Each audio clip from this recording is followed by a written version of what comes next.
La revue de presse internationale. Bonjour Hélène Frad. Bonjour Elisabeth. On va revenir sur l'un des principaux titres de cette journée, ce procès qui s'ouvre dans une dizaine de minutes maintenant, le procès de l'ex-président ivoirien Laurent Gbagbo à La Haye. C'est la première fois qu'un ex-chef d'État africain est appelé à répondre de ses actes devant la CPI. C'est donc un procès test qui débute dans quelques instants. Et c'est ce qu'explique ce matin The New York Times, qui rappelle que l'ancien président ivoirien est mis en cause pour 4 chefs de crimes contre l'humanité en relation avec la violence qui a entouré l'élection présidentielle de 2010 et qu'aux yeux de certains de ses compatriotes, Laurent Gbagbo n'est rien de plus qu'un bourreau qui a commandité la mort et les viols de dizaines de personnes, tandis que pour d'autres, il est devenu un martyr et un héros qui mérite la liberté, je cite. L'ex-chef d'État ivoirien a-t-il une chance de gagner ce procès? Eh bien, c'est la question du journal Bénin Monde Info, repris par Courrier International. Le quotidien béninois répond de façon assez positive à cette interrogation. Tout d'abord parce que l'argument de Gbagbo et de ses soutiens sur le caractère partiel de ce procès serait alimenté par le fait qu'aucun suspect pro-Ouattara n'a été emprisonné et encore moins transféré devant la CPI. Le procès concerne 2 camps, mais la Cour ne s'intéresse qu'à un seul, relève le journal, qui explique aussi que la réconciliation nationale en Côte d'Ivoire, dont le président Ouattara a fait, on le sait, son cheval de bataille, fait de la libération de Laurent Gbagbo une étape essentielle de ce processus. Plusieurs raisons militeraient néanmoins contre une éventuelle relaxe de l'ex-dirigeant qui continue de dire qu'il est le président qui a été élu lors de la présidentielle de 2010, ce qui aurait tendance à jouer contre lui, étant donné que c'est Alassane Ouattara qui a été reconnu par la communauté internationale.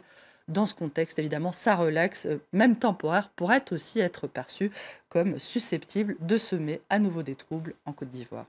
Au menu également aujourd'hui, cette visite actuellement en France d'Hassan Rouhani, la première visite officielle du président iranien dans le pays. Bienvenue en Europe, monsieur Rouhani. Voilà pour le message d'accueil du journal Le Monde qui dit sa satisfaction de voir Paris renouer avec une nation qui est un pays d'avenir au Moyen-Orient, l'un des plus prometteurs, une puissance régionale avec laquelle il faut compter.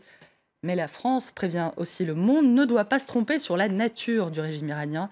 Théocratie complexe, ambiguë, pas unanimement décidée à s'ouvrir à l'Ouest, je cite. Oui, écrit le journal, sortir l'Iran de son statut de paria est un objectif diplomatique prometteur, surtout si les Européens parviennent à faciliter le dialogue entre Téhéran et Riyad. Mais il faut s'y employer sans illusion, je cite, car il dépend moins de ce que souhaiteraient les Européens que de l'issue de la bataille qui est en cours à Téhéran entre les durs et les réformateurs.